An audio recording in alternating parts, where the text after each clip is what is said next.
West End was a great neighborhood. It was a family. The whole street was a family. Everybody knew everybody. I recall a time when we knew every neighbor in every building, up and down Revere Street, up and down the hill. You could go in the drugstore and they knew you. Go into the stores if you were short. And if you didn't have enough money, okay, see you later. And we would go back and give it to them. That's called trust, you know. Everything in the West End was available to you. You had the fruit markets, you had the fish stores, you had the poultry stores there. And matter of fact, I remember there used to be a building that had live chickens in. You went in and picked out the chicken first before you brought it home to cook it. And my grandmother still, till the day she could continue to shop on her own, she went and made sure she got a live chicken first. Every corner had its own little store Right. of some sort. Of course, the store that everybody knew was Minnie White's. Where was that? Minnie White's was on Green Street, right? And what kind of store was that? It was a little bit of every, well, mainly pickles, but they sold. It was just a mainly pickles. Well, it was a pickle barrel. It was like I guess you'd call it a penny candy store, and I think they sold kites there, and you could buy, a lot of stuff.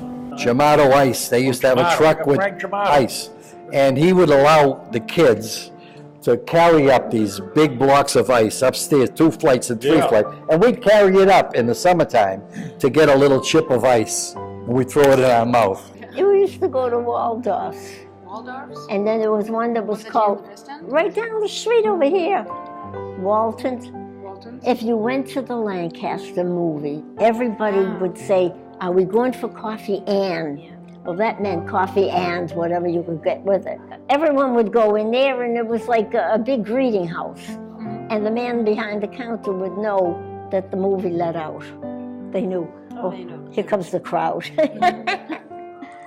And for 10 cents, you got a delicious cup of coffee. I remember the old days up there in Scully Square, Joe and Nemo's. The Rialto show used to be up there. The old Howard, the casino. I learned to swim in the Boston Commons. I remember the first swimming pool that they had here was the West End pool.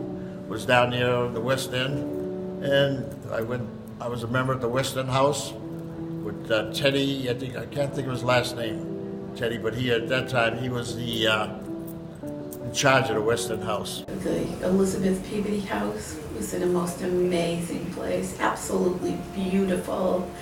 I took ballet classes there. My brother was in a play. I'd go watch him. I remember, I don't know what floor it was on, but it was an area that faced the Charles River, and there were window seats, and you could sit there, and I was little, but I'd kneel and look out the window and just see the wonderful view of the Charles River, which was another memorable place. Our lives were really impacted by the river. We sailed on the river. Joseph Lee, whose name I'm sure you've heard before, had a whaleboat, which was a 40-man open sailboat. 30-foot Navy whaleboat that had been built in Charlestown in 1943. He had bought it as Navy surplus and bought it for, I think, like $300 or something.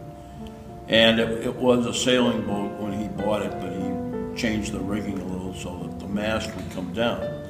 So the mast could be lowered, and then we could go under the bridges. Every evening we sailed between the 2 bridges on the Charles, and it was a miracle kind of experience for a city kid who didn't have any exposure to sailing or anything that fancy or anything like that. We used to build boats on the Beacon Hill up on the rooftops and go down the river to sail, and the police used to come and chop them up and break them up. That's where the sailing started. We used to go to dancing. A lot of dances and clubs in the West End, which my mother used to say, I don't worry about my daughter because if there's music playing, I love to dance. Yeah, we were fortunate. We had competition. We belonged to a boys' club. And there would be, Frankie was in the Starros, I was in the Olympics. We were in the Darwins. Teddy was in the Darwins, and we played basketball against each other. and we have declamation, and we'd have a track, a mile run. Yeah, once a and year. ping pong. Ping pong? Ping pong. I beat Leonard Nimoy 21-7. I killed him. We had activities for everyone. It's what's needed in all these places where there are troubles, where there are gangs and things. We didn't have many gangs. I can't think of any gangs in the old West End. There were kids that were, but we all got along. It's amazing because it was a real mixture of people. The West End was like a League of Nations. It had Everything. It had Jewish, it had Italian, it had Irish, Polish, it had Greeks, Irish, Turks, Greeks. everything. You learn to eat all kinds of different food because everybody, the parents did, whether you're Irish, Italian, whatever. And you'd go up in a building and your mouth would be watering because you could smell especially the Italian sauce, the gravy. Oh, it's wonderful. And in my family alone, we were all nationalities. One sister-in-law was Albanian and Polish, and somebody else was Irish and Scottish. My brother married a Jewish girl. I mean, it was just, this is the way it was. There was no problems, really. People did get along.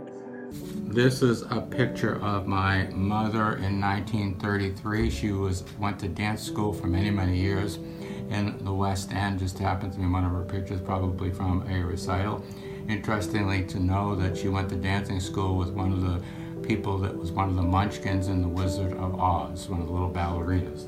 This is my grandmother. I have some earlier ones of her. Is a baby coming over with her mother. Yeah, great. This is her in 8th grade. It's a graduation photograph. She has 2 diplomas. One is from the Wells School and one is from the handwriting business program. And this is my family portrait over here from the West End. Yes. And I'm introducing to you my Uncle Wayne Mahon, that's my uncle.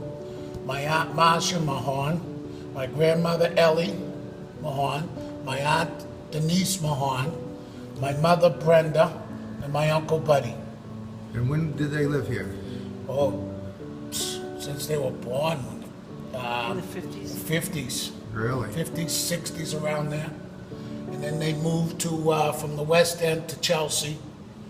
And we've been living in Chelsea ever since. When the West End went down, I can remember even my aunts, along with a lot of women her age, they just never were the same. If they moved out of town, they didn't even know their neighbors or the streets. They were forced into a situation they didn't want. If you ever went by, if you lived here, you'd be home now. There's a sign there on Charles Street. And my girlfriend always says, I did live here when you threw me out, she said every time. Well, my grandfather, his name was Harry Horblett. He did not want to leave. He had lived his whole life in the West End since he was about 20. And he didn't want to leave, and he was one of the last people to leave. And he was so sad about leaving. And I know he was one of the very last ones. I didn't write a story about it because they were trying not to cover it from a human point of view, right? And they finally had to serve him in all the buildings. I remember going around there with a friend. They'd already knocked down the synagogue on North Russell, and it was everything was rubble. I walked through all the rubble. It was very sad walking up through all that rubble, and yet my grandfather was still there. We were one of the last families to leave, and they had been tearing it down for a couple of years, and so I went to Girls Latin School and came home on the T and on the MTA, and every day there'd be a wrecking ball and rats in the streets and bricks, piles of bricks. It was awful, and I had nightmares for years and years. For the most part, I think we were all very fearful in the 50s. We didn't know how to organize, and certainly we didn't know how to fight the BRA. But there were some people, my brother among them, who did try to fight City Hall and try and explain to people that the West End was not a slum. It was a wonderful, healthy, happy community. It was the kind of thing we seek now. There was diversity in ethnicity and in religion. It was a place that was walkable. It was a place that had amenities like the Charles River or the business district. It was a wonderful, wonderful place to grow up.